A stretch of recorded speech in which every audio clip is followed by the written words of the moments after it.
ഇത് മാത്രമല്ല, അപ്പാനിയുടെ ഈ ഒരു കാര്യത്തിൽ അതിവിദഗ്ധന്റെ പോലെ സംസാരിക്കുന്ന ഒരാൾ കൂടെ ആ ഹൗസിലുണ്ട്, ഷാനവാസ്. ഭയങ്കര ഡേഞ്ചർ ആൾക്കാരാണ് ഇതുപോലുള്ളവർ. ഇപ്പൊ അനുമോളുടെ ആ ഒരു ചിന്താഗതി ആവട്ടെ, ഷാനവാസിന്റെ ആ ഒരു ചിന്താഗതി ആവട്ടെ, അവരുടെ ഉള്ളിലുള്ള സാധനങ്ങളാണ്. അത് ഭയങ്കര റോങ് ആണ്. പണ്ട് നമുക്ക് ഇതൊന്നും മനസ്സിലാവില്ലായിരുന്ന ഒരു കാലം ഉണ്ടായിരുന്നു. പക്ഷെ ഇന്നത്തെ കാലത്ത് നമ്മൾ കുറെ കാര്യങ്ങൾ അറിഞ്ഞ് മനസ്സിലാക്കിയിട്ടുണ്ട്. അതുകൊണ്ട് ഈ വക ചിന്താഗതി ഒന്നും വെച്ച് പൊറപ്പിക്കാൻ പാടില്ലാത്തതാണ്. ഇവരുടെയൊക്കെ മനസ്സിൽ അത്രയ്ക്ക് ആഴത്തിൽ വേര് പതിഞ്ഞിട്ടുള്ള ഒരു സാധനമാണ് ഈ ഒരു സദാചാര പരിപാടി. ഷാനവാസ് ആദ്യമേ തന്നെ ജിസേലിന്റെ ഡ്രസ്സിനെ പറ്റിയൊക്കെ പറഞ്ഞു തുടങ്ങിയ ആളാണ്. ഇപ്പൊ അപ്പാനിയുടെ അടുത്ത് ഇതേ സാധനം തന്നെ പറയുന്നുണ്ട്. ഇവിടെ ഇത്രയും ക്യാമറകളുണ്ട്, ഈ സാധനമൊക്കെ പുറത്തേക്ക് പോയാൽ അങ്ങനത്തെ ഒരു സാധനമായിരിക്കും, പ്രശ്നമായിരിക്കും. ചുരുക്കി പറഞ്ഞാൽ ബിഗ് ബോസിൽ കണ്ടന്റ് വേണമെന്നുണ്ടെങ്കിൽ നെഗറ്റീവായിട്ട് സംസാരിക്കാൻ പറ്റുന്ന സാധനങ്ങൾ വേണമെന്ന് എല്ലാവർക്കും നല്ല ബോധ്യമുണ്ട്. അത് നന്നായിട്ട് അറിയാവുന്നതുകൊണ്ടാണ് ഷാനവാസ് ആ ഒരു സാധനം പറഞ്ഞേക്കുന്നത്. ഇപ്പോഴും നമ്മുടെ ഇവിടെ ഈ ബിഗ് ബോസ് ഷോയിൽ കെട്ടിപ്പിടിച്ചാലും ആണും പെണ്ണും കുറച്ചു നേരം ഒരുമിച്ചിരുന്നാലും ഒക്കെ അത് ഫോക്കസ് ചെയ്ത് കാണിക്കാൻ വേണ്ടി ബിഗ് ബോസ് ടീമും ഉണ്ട്. പുറത്ത് അതിനെപ്പറ്റി പഠിപ്പിക്കാനും സദാചാരം സംസാരിക്കാനും ഇഷ്ടം പോലെ ആൾക്കാരുണ്ട്. എന്തായാലും അതിന് നല്ല മാർക്കറ്റ് ഉണ്ടെന്നുള്ള കാര്യത്തിൽ യാതൊരു സംശയവുമില്ല.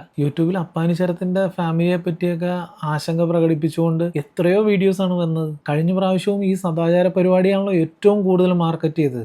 ആളുകളുടെ വ്യൂസ് കൂടിയത് അതാണല്ലോ. ഒരു ഫാമിലിയുടെ അകത്തേക്ക് കയറി കളിക്കാനുള്ള ഒരു അവസരം കിട്ടിക്കഴിഞ്ഞാൽ, പ്രത്യേകിച്ച് ഇതുപോലുള്ള ടോപ്പിക്കിൽ ഒരു അവസരം കിട്ടിക്കഴിഞ്ഞാൽ, അതൊരു വ്യക്തിയുടെ വ്യക്തിപരമായ കാര്യമല്ലേ എന്ന് പറഞ്ഞിട്ട് മാറി നിൽക്കുകയല്ല, മറിച്ച് ഇത് എങ്ങനെയൊക്കെ വ്യൂസ് ആക്കി മാറ്റാവോ അതാണ് എല്ലാവരും ചെയ്യുന്നത്. ഇപ്പം നമ്മൾ പോലും ഇത് സംസാരിക്കുമ്പോൾ ഇത് ആരെങ്കിലും കാണുന്നുണ്ടെങ്കിൽ അത് തന്നെയാണ് അവിടെ സംഭവിക്കുന്നത്. ചുരുക്കി പറഞ്ഞാൽ അനുവും ഷാനവാസും ഒക്കെ സദാചാരത്തിന്റെ അകമ്പടിയോടുകൂടി ഫൈനലിലേക്ക് എത്തിക്കൊണ്ടിരിക്കുകയാണ്. പിന്നീട് ഷാനവാസും അപ്പാനിയും തമ്മിൽ സംസാരിക്കുന്നുണ്ട്, ജിസേലിൻ്റെ അടുത്ത് സംസാരിക്കുന്നുണ്ട്. ഈ പറഞ്ഞ സ്റ്റേറ്റ്മെന്റ്സ് ഒക്കെ റെഡിയാക്കി എടുക്കാൻ വേണ്ടിയിട്ട് പല രീതിയിലുള്ള ഐറ്റംസ് അവിടെ ഇട്ട് കൊടുക്കുന്നുണ്ട്. നെവിൻ്റെ അടുത്തും അക്ബറിന്റെ അടുത്തും എല്ലാവരുടെ അടുത്തും ഓരോ സാധനങ്ങൾ പുറത്തേക്ക് വരുന്നുണ്ട്. എല്ലാവരുടെ അടുത്തും ഓരോ പരിപാടികൾ നടക്കുന്നുണ്ട്. ഒരു കാര്യം കൂടിയുണ്ട്, ഷാനവാസ് ഇതെല്ലാം പറഞ്ഞിട്ട് ഒറ്റയ്ക്ക് കളിച്ചുകൊണ്ടിരിക്കുകയാണെന്നാണ് പറയുന്നത്. പക്ഷേ ഷാനവാസിനും അവിടെ പറ്റിയ ഗ്രൂപ്പുണ്ട്.